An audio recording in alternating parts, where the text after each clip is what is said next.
형님, 이건 받을 수 없습니다. 대문 앞에 놓인 쌀 한 가마니를 보고 며느리는 눈물을 흘렸습니다. 1년 전 남편을 잃은 자신을 폐가로 내쫓았던 바로 그 큰 집 마님이 보낸 것이었으니까요. 가난한 폐가에서 시작된 과부 며느리의 살. 1년 만에 마을 전체를 움직이게 만든 그녀의 이야기 지금 들려드리겠습니다. 안녕하세요. 사랑방 야담에 오신 여러분 반갑습니다. 항상 건강하세요. 영상 전 구독, 좋아요 눌러주시고 오늘 야담 시작하겠습니다. 조선 후기 마을 외곽에 버려진 집 한 채가 있었습니다. 지붕엔 기와가 빠지고 마당엔 풀이 무릎까지 자랐지요. 몇 해 동안 아무도 그 집을 들여다보지 않았습니다. 그런데 어느 날 해질 무렵부터 그 집에 불빛이 보이기 시작했습니다. 38살 과부 며느리가 두 아이의 손을 잡고 그 폐가로 들어온 것이었지요. 첫째 아들 도윤이는 8살, 둘째 딸 서연이는 6살이었습니다. 며느리는 남편을 잃고 큰 집에서조차 발붙일 곳을 잃었습니다. 노모를 모시고 두 아이를 데리고 갈 곳이라곤 이 폐가뿐이었지요. 열흘이 지났습니다. 며느리는 매일 해지기 전 등불을 켰습니다. 도윤이는 마당을 쓸고 서연이는 어머니 치마자락을 붙잡고 따라다녔습니다. 밤이 되면 집안에서 아이들 웃음소리가 새어나왔습니다. 마을 사람들은 그 불빛을 보고 수군거렸습니다. 저 집에 사람이 사는 모양이야. 아이들 소리가 들리던데 아무도 살지 않던 집에 사람의 흔적이 생긴 것이었지요. 지나가던 이들이 하나둘 발걸음을 멈추고 그 집을 바라보기 시작했습니다. 이른 아침 그 집에서 연기가 피어올랐습니다. 부뚜막에 불을 지핀 며느리는 된장국을 끓이기 시작했습니다. 보리쌀에 조를 섞어 지은 밥이 뜸을 들이는 동안 된장국 냄새가 담장을 넘어 퍼져나갔습니다. 도윤이는 마당에서 나무 한 아름을 안아왔습니다. 어머니, 나무 가져왔습니다. 그래, 고맙구나. 저기 부뚜막 옆에 놓아라. 서연이는 부엌 문턱에 앉아 어머니를 바라보며 말했습니다. 엄마, 오늘도 밥 냄새 좋아요. 그래, 서연아. 조금만 기다리면 먹을 수 있단다. 그날 오후 장터에서 돌아오던 행상 하나가 그 집 앞을 지나다 발걸음을 멈췄습니다. 점심때가 지났건만 아직도 은은하게 풍겨오는 구수한 냄새 때문이었지요. 행상은 잠시 망설이다가 담장 너머를 바라보았습니다. 마당에선 아이 둘이 돌을 주워 담 밑에 쌓고 있었습니다. 아이들아, 행상이 조심스럽게 말을 걸었습니다. 도윤이가 고개를 들었습니다. 네, 어르신. 이 집에 사람이 사냐? 네, 저희가 살고 있습니다. 행상은 그대로 자리에 주저앉았습니다. 한참을 쉬었을까요? 며느리가 대문 밖을 내다보았습니다. 어르신, 괜찮으십니까? 아, 아니요. 그냥 잠깐 쉬어가는 중이요. 며느리는 안으로 들어갔다가 사발 하나를 들고 나왔습니다. 물이라도 한 사발 드시고 가십시오. 행상은 두 손으로 사발을 받았습니다. 물을 다 마신 행상은 사발을 돌려주며 말했습니다. 신세졌소. 그리고는 천천히 자리에서 일어났습니다. 그날 이후 그 행상은 장터를 오갈 때마다 그 집 앞을 지나쳤습니다. 일주일째 되던 날 행상은 대문 앞에 무언가를 살짝 놓고 갔습니다. 도윤이가 그것을 발견하고 어머니를 불렀습니다. 어머니, 여기 엿이 있어요. 며느리는 엿을 집어들었습니다. 누가 두고 간 것인지 알 수 없었지만 그 마음만은 분명히 느껴졌습니다. 그날 저녁 아이들은 엿 한 조각씩을 입에 넣고 오래오래 녹여 먹었습니다. 며느리는 그 모습을 지켜보며 생각했습니다. 사람이 사는 집엔 사람이 오는구나. 며칠 뒤 지팡이를 짚은 노인 하나가 그 집 앞을 지나다 주저앉았습니다. 다리가 아팠던 것이지요. 노모가 마당에서 그 모습을 보았습니다. 도윤아, 저 어르신께 물 한 사발 갖다 드려라. 도윤이는 사발에 물을 가득 담아 대문 밖으로 나갔습니다. 어르신, 물 드세요. 노인은 고개를 들어 아이를 바라보았습니다. 고맙다. 물을 다 마신 노인이 일어서려 하자 노모가 대문을 열고 나왔습니다. 어르신, 괜찮으시면 안에서 잠시 쉬어 가시지요. 아니요, 괜찮소. 다리가 불편해 보이시는데 그냥 가시면 안 됩니다. 노모의 말투엔 강요가 아닌 걱정이 담겨 있었습니다. 노인은 결국 마루에 앉았습니다. 노모가 조용히 물었습니다. 어디 가시는 길이십니까? 친척 집에 다녀오는 길이요. 노인은 잠시 아이들을 바라보았습니다. 도윤이는 마당을 쓸고 있었고 서연이는 마루 끝에 앉아 나뭇가지로 땅바닥에 그림을 그리고 있었습니다. 손주가 있으십니까? 노모의 물음에 노인의 눈가가 붉어졌습니다. 있지요. 저 아이만 한 손주가 하나 있었소. 있었다니요? 작년 겨울에 잃었소. 노모는 더 이상 묻지 않았습니다. 그저 눈을 내리깔며 말했습니다. 그러셨군요. 노인은 한동안 아무 말 없이 아이들을 바라보았습니다. 도윤이가 빗자루를 들고 마당 구석구석을 쓸어내는 모습이 노인의 기억 속 손주와 겹쳐 보였습니다. 한참이 지나서야 노인이 자리에서 일어났습니다. 덕에 잘 쉬었소. 노인은 대문을 나서다 멈춰섰습니다. 또 들러도 되겠소? 노모는 미소 지으며 대답했습니다. 언제든 오십시오. 그날 이후 노인은 사흘에 한 번씩 그 집을 찾았습니다.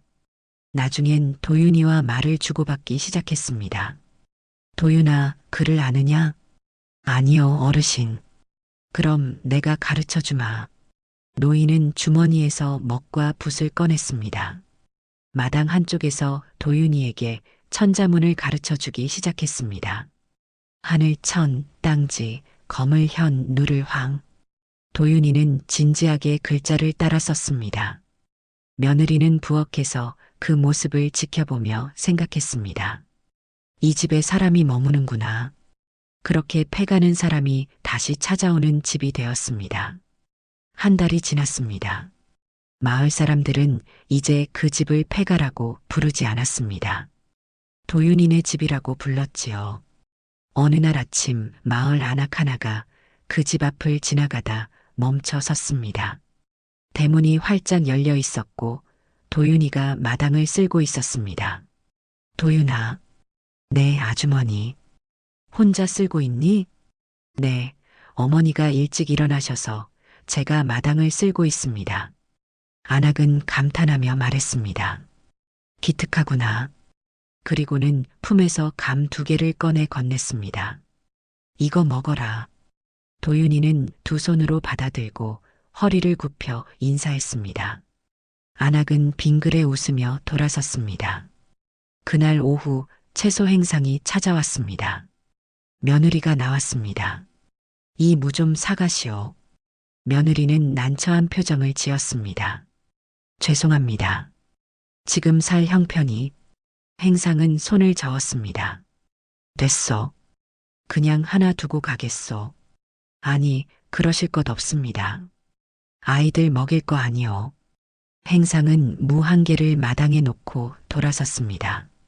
서연이가 물을 보며 말했습니다. 엄마, 무다. 그래, 서연아. 오늘 저녁은 무국을 끓여야겠구나.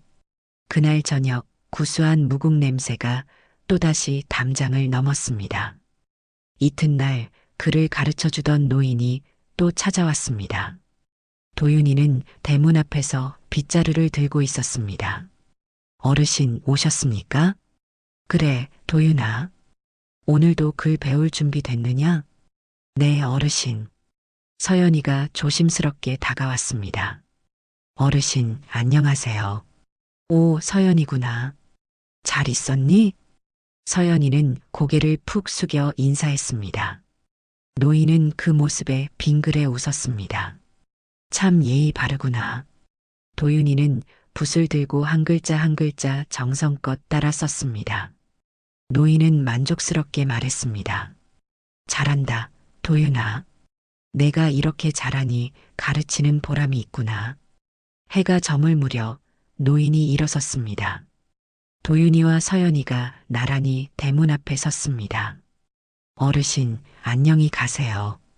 두 아이는 동시에 허리를 굽혀 인사했습니다. 노인은 지팡이를 짚고 천천히 걸어가다 뒤를 돌아보았습니다. 두 아이는 여전히 대문 앞에 서서 손을 흔들고 있었습니다. 노인은 마음속으로 생각했습니다. 저 아이들이 있는 집은 함부로 할 수 없지. 그날 밤 마을 사람들 사이에서 소문이 돌기 시작했습니다. 도윤이네 집 아이들 참 착하더라. 그 집 가면 인사도 잘하고 예의도 바르고 과부집이라고 무시할 게 아니야. 폐가는 이제 아이들이 지키는 집이 되었습니다. 사람들은 그 집 앞을 지날 때면 자연스럽게 발걸음을 늦췄고 함부로 말하지 않았습니다. 어느 날 저녁 갑자기 비가 쏟아지기 시작했습니다. 하늘이 어두워지더니 순식간에 장대비가 내렸지요. 그때 대문을 두드리는 소리가 들렸습니다. 길 가던 사람인데 비를 좀 피해가도 되겠소? 며느리는 대문을 열었습니다. 젊은 장정 하나가 온몸이 흠뻑 젖은 채 서 있었습니다. 들어오십시오. 장정은 처마 밑으로 들어와 물기를 털었습니다. 도윤이가 헌천을 가져다 건넸습니다. 아저씨, 이걸로 닦으세요. 비는 그칠 기미가 보이지 않았습니다. 며느리가 말했습니다. 이 비로는 오늘 밤을 가기 어려워 보입니다. 여기서 하룻밤 묵어 가십시오. 아니, 폐를 끼칠 수는 없소. 폐라뇨. 사람이 비를 맞고 가면 병이 듭니다. 노모도 한마디 거들었습니다. 그러시지요. 마루 한쪽이라도 내드리겠습니다. 그날 저녁 며느리는 저녁상을 차렸습니다. 보리밥에 된장국, 나물 한 가지가 전부였지만 정갈했습니다. 도윤이가 장정 옆에 앉아 말했습니다. 아저씨, 밥 같이 드세요. 장정은 아이를 보며 빙그레 웃었습니다. 밥을 먹는 동안 장정은 여러 번 눈을 내리깔았습니다. 가난한 집안인데도 자신을 이렇게 대접하는 것이 고마웠던 것이지요. 잘 먹었습니다. 밤새 비가 내렸습니다. 새벽이 되자 비가 그쳤습니다. 장정은 날이 밝자마자 일어났습니다. 마당을 둘러보다 지붕 한쪽에 구멍이 난 것을 발견했습니다. 장정은 곁에 있던 나무 조각과 새끼줄을 찾아 지붕으로 올라갔습니다. 며느리가 부엌에서 나와 그 모습을 보았습니다. 저기 무얼 하시는 겁니까? 지붕에 구멍이 나 있어서 막고 있어. 아니, 그러실 것 없습니다. 어젯밤 신세를 졌으니 이 정도는 해야지요. 해가 떠오를 무렵 지붕 수리가 끝났습니다. 이제 비가 와도 괜찮을 겁니다. 도윤이와 서연이가 나와 인사했습니다. 아저씨, 안녕히 가세요. 장정은 두 아이의 머리를 쓰다듬었습니다. 너희들 잘 자라라. 사흘 뒤 대문 앞에 쌀 한 마리 놓여 있었습니다. 도윤이가 그것을 발견하고 어머니를 불렀습니다. 며느리는 알았습니다. 그 장정이 두고 간 것임을. 도윤아, 이건 그 아저씨가 주신 거란다. 밥 한 끼 드렸는데 이렇게 많이 주셨어요? 그분은 밥값이 아니라 마음을 갚으신 거란다. 그날 이후 사람들은 그 집 앞을 지날 때 빈손으로 오지 않았습니다. 나물 한 줌, 감 서너 개, 때로는 나무 몇 단. 작은 것이었지만 그것들이 모여 그 집을 지탱해 주었습니다. 며느리는 생각했습니다. 사람은 사람으로 사는 것이구나. 두 달이 지났습니다. 마을 사람들의 입에서 폐가라는 말이 완전히 사라졌습니다. 이제 그 집을 이렇게 불렀습니다. 도윤이네 집, 아이들 사는 집, 과부댁. 이름이 바뀌자 시선도 바뀌었습니다.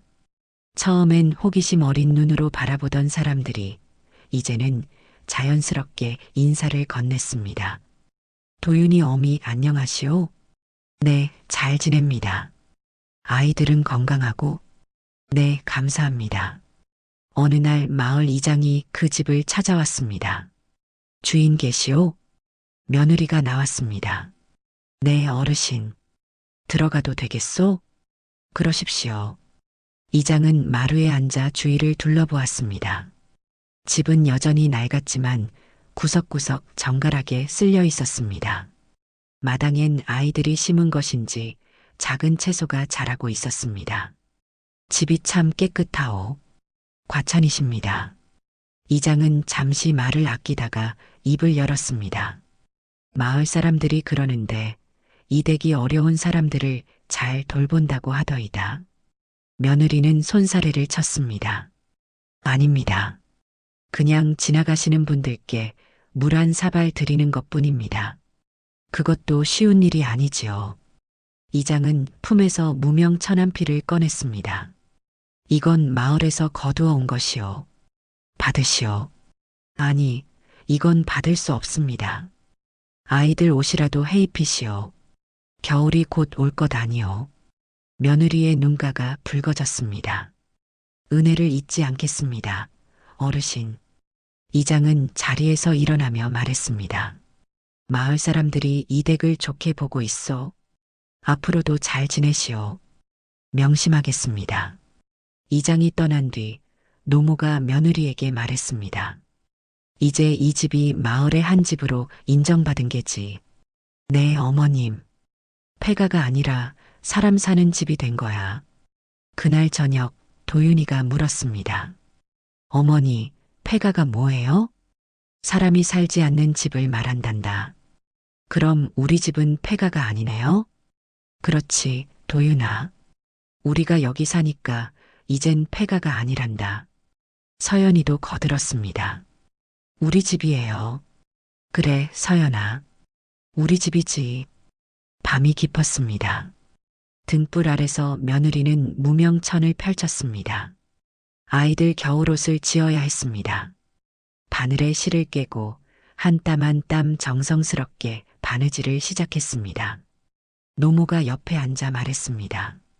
옛날에는 이 집이 양반댁이었다더구나. 그러셨습니까? 그런데 후손이 끊기고 집안이 기울어 폐가가 된 거지. 이젠 다시 사람이 사니 다행입니다. 노모는 며느리의 손을 잡았습니다. 내가 잘하고 있어. 아이들도 잘 키우고 있고 모두 어머님 덕분입니다. 두 사람은 말없이 바느질을 이어갔습니다. 창밖에선 바람소리가 들렸고 집안은 따뜻했습니다. 폐가라는 이름은 완전히 사라졌고 그 자리엔 도윤이네 집이라는 새로운 이름이 자리 잡았습니다. 사람들은 그 집을 지날 때마다 입을 모아 말했습니다. 저 집 참 잘 사네. 석 달째 되던 어느 날 마을 우물가에서 수군거림이 들렸습니다. 도윤이네 집에 사람들이 자꾸 드나든다던데. 그러게 말이야. 폐가였던 집이 이제 마을에서 제일 사람 많이 오는 집이 됐어. 큰 집에서 뭐라 안 하나? 글쎄, 아직은 모르겠지만 그 말은 곧 큰집 마님의 귀에 들어갔습니다. 큰집 마님은 며느리의 시누이였습니다. 남편을 잃은 며느리를 집에서 내쫓았던 바로 그 사람이지요. 뭐, 그 집에 사람들이 모인다고? 하인이 머리를 조아리며 대답했습니다. 네, 마님. 지나가는 사람들이 들르고 마을 어르신들도 자주 가신다 합니다. 마님은 눈살을 찌푸렸습니다. 폐가 주제에 감히. 그리고 아이들이 예의가 바르다고 소문이 났답니다. 마님의 얼굴이 굳어졌습니다. 자신이 내쫓은 며느리가 잘 사는 것이 못마땅했던 것이지요. 당장 가보거라. 무슨 짓을 하는지 낱낱이 보고 와. 네, 마님. 이틀 뒤 큰집 하인이 그 집 앞을 지나갔습니다. 마침 도윤이가 마당을 쓸고 있었습니다. 하인은 담장 너머로 안을 들여다보았습니다. 며느리는 부엌에서 밥을 짓고 노모는 마루에 앉아 바느질을 하고 있었습니다. 서연이는 마당 한쪽에서 돌을 주워 담 밑에 쌓고 있었습니다. 특별한 것은 없었습니다. 그저 가난하지만 부지런히 사는 집안이었지요. 하인이 돌아가려는데 노인 하나가 대문으로 들어섰습니다. 그를 가르쳐 주던 그 노인이었습니다. 어르신 오셨습니까? 도윤이가 반갑게 인사했습니다. 그래, 도윤아. 오늘도 공부할 준비했느냐? 네, 어르신. 하인은 그 모습을 보고 큰 집으로 돌아갔습니다. 마님 다녀왔습니다. 어떻더냐? 별다른 건 없었습니다. 다만 마을 어르신이 아이에게 글을 가르쳐 주고 계셨습니다. 뭐? 글을? 네, 마님. 마님은 코웃음을 쳤습니다. 과부 자식 주제에 글을 배워서 뭘 하겠다고. 하지만 마음속 한편으론 불안했습니다. 그 집에 사람들이 모이고 아이들이 글까지 배운다는 것이 마음에 걸렸던 것이지요. 며칠 뒤 마님은 우물가에서 마을 안악들과 마주쳤습니다.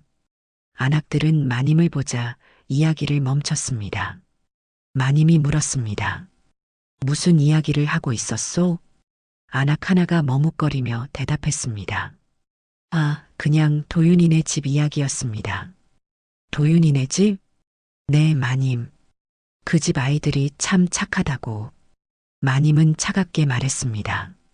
과부 집 아이들이 아무리 착해도 소용없소. 집안이 그 모양인데. 안악들은 서로 눈치를 보며 말이 없었습니다. 마님은 물동이를 들고 돌아서며 중얼거렸습니다. 겨우 폐가에서 살면서 뭘 잘한다고. 하지만 그날 밤 마님은 잠을 이루지 못했습니다. 마을 사람들의 눈빛이 자꾸 떠올랐습니다. 안악들이 도윤이네 집 이야기를 할 때 그 눈빛엔 존경이 담겨 있었습니다. 자신을 볼 때와는 다른 눈빛이었지요. 내가 큰 집 마님인데 왜 저들은 저 집을 더 좋게 보는 거지? 며칠 뒤 마님은 직접 그 집을 찾아갔습니다. 대문 앞에 서서 안을 들여다보았습니다. 마침 며느리가 마당에 나와 있었습니다. 둘의 눈이 마주쳤습니다. 며느리는 당황했지만 곧 허리를 굽혀 인사했습니다. 형님, 어쩐 일이십니까? 마님은 냉정하게 대답했습니다. 그냥 지나가다가. 들어오시겠습니까? 아니다. 마님은 집안을 훑어보았습니다. 가난했지만 정갈했습니다. 마당엔 아이들이 놀던 흔적이 있었고 처마 밑엔 나무가 차곡차곡 쌓여 있었습니다. 내가 여기서 잘 사는 모양이구나. 며느리는 대답하지 않았습니다. 마님은 다시 말했습니다. 하지만 명심해라. 내가 아무리 잘 산다 해도 넌 여전히 과부다. 알고 있습니다, 형님. 아이들도 제대로 키워라. 우리 집안 망신시키지 말고. 명심하겠습니다. 마님은 돌아섰습니다. 하지만 발걸음이 무거웠습니다. 자신이 내쫓은 며느리가 이렇게 꿋꿋하게 살아가는 모습이 묘하게 마음에 걸렸던 것이지요. 집으로 돌아오는 길, 마님은 마을 사람 몇을 만났습니다. 그들은 마님을 보자 고개를 숙여 인사했지만 시선은 냉랭했습니다. 마님은 그 시선을 느꼈습니다.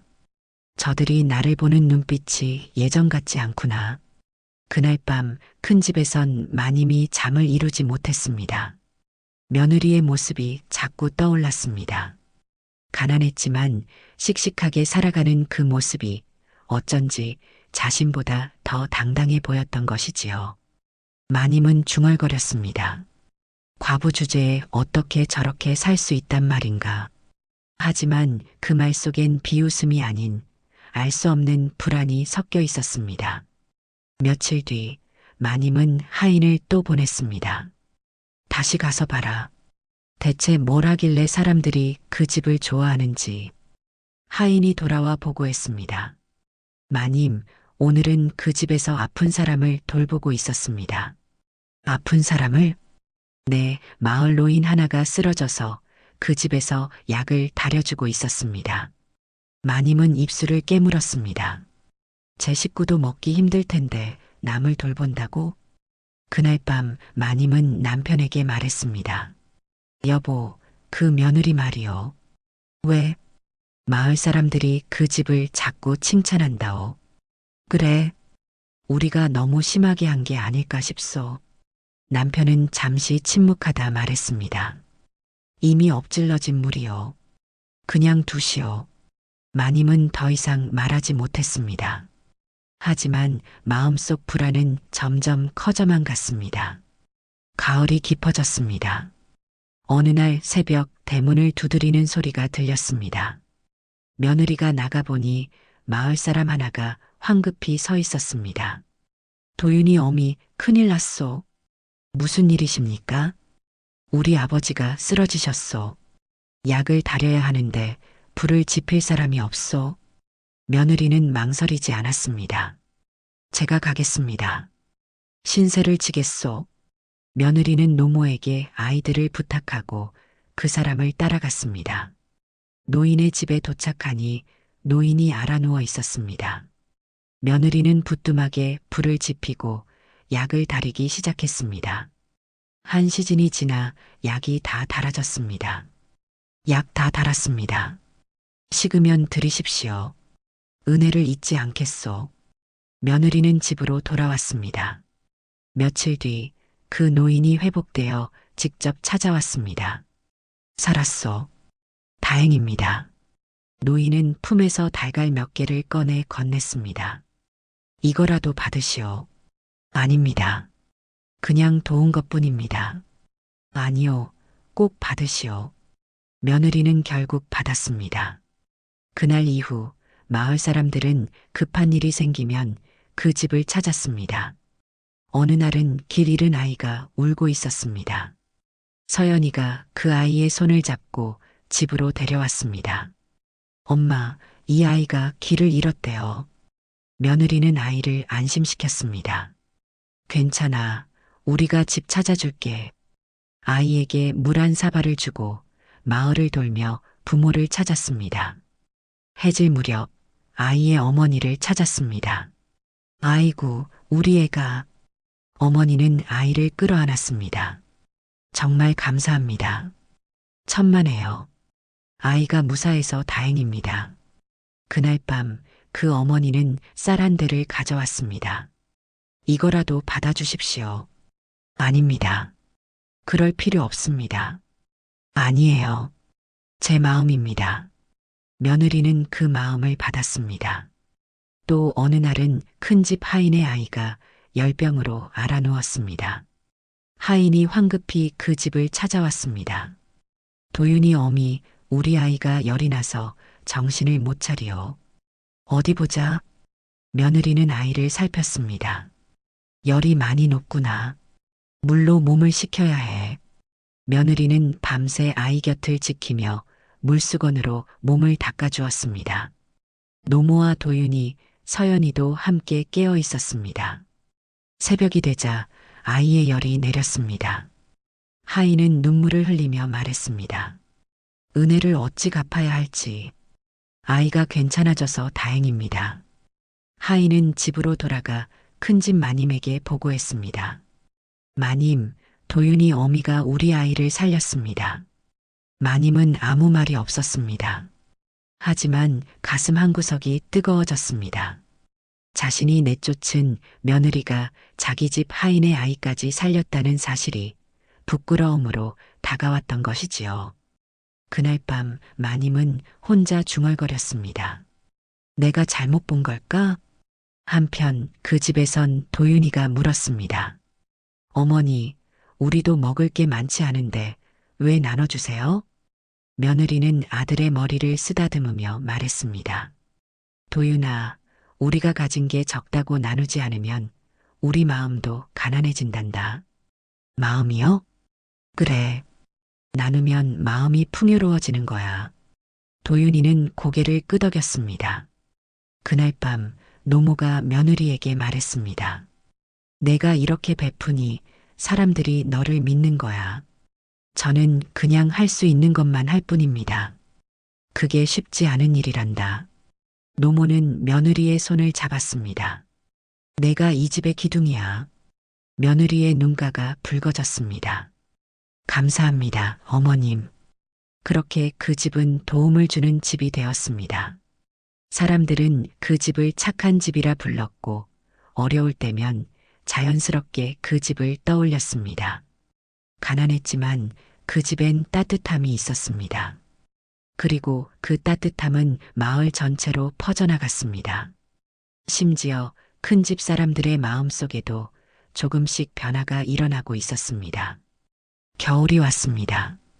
첫눈이 내린 날, 도윤이는 마당에 쌓인 눈을 치우고 있었습니다. 도윤아, 추운데 들어와라. 아닙니다, 어머니. 조금만 더 하면 됩니다. 도윤이는 어느새 10살이 되어 있었습니다. 키도 한 뼘 더 자랐고 말투도 의젓해졌습니다. 그를 가르쳐 주시던 노인 덕분에 천자문을 떼고 이제는 간단한 편지도 쓸 줄 알게 되었지요. 서연이도 8살이 되었습니다. 예전엔 어머니 치마만 붙잡고 다니던 아이가 이제는 작은 일들을 스스로 해냈습니다. 어느 날 마을 안악 하나가 찾아왔습니다. 도윤이 어미, 우리 집 일 좀 도와줄 수 있겠소? 무슨 일이십니까? 곡식을 정리해야 하는데 손이 모자라서요. 며느리는 서연이를 데리고 그 집에 갔습니다. 하루 종일 일을 도와주고 돌아올 때 안악이 쌀 한 대를 주었습니다. 수고비요. 감사합니다. 집으로 돌아온 며느리는 서연이에게 물었습니다. 서연아, 오늘 힘들지 않았니? 아니요, 엄마. 재미있었어요. 그래, 무엇이 재미있었는데? 사람들이랑 같이 일하니까 재미있었어요. 며느리는 딸의 머리를 쓰다듬었습니다. 이 아이가 이렇게 잘하는구나. 어느 날 저녁 노인이 도윤이를 불렀습니다. 도윤아, 이제 내가 배울 만큼 배웠구나. 아닙니다, 어르신. 아직 부족합니다. 아니다. 내가 쓴 글씨를 보면 정성이 느껴진다. 이제 혼자서도 공부할 수 있을 게다. 도윤이는 노인께 깊이 절했습니다. 은혜를 잊지 않겠습니다, 어르신. 노인은 도윤이의 어깨를 두드렸습니다. 착하게 자라거라. 내 어머니를 잘 도와드려야 한다. 네, 어르신. 그날 밤 도윤이는 어머니에게 말했습니다. 어머니, 제가 장터에 나가 일을 하고 싶습니다. 도윤아, 넌 아직 어려. 아닙니다. 저도 이제 식구를 도울 수 있습니다. 며느리는 아들을 바라보았습니다. 어느새 어린아이가 아니었습니다. 알았다. 하지만 무리하지 마라. 네, 어머니.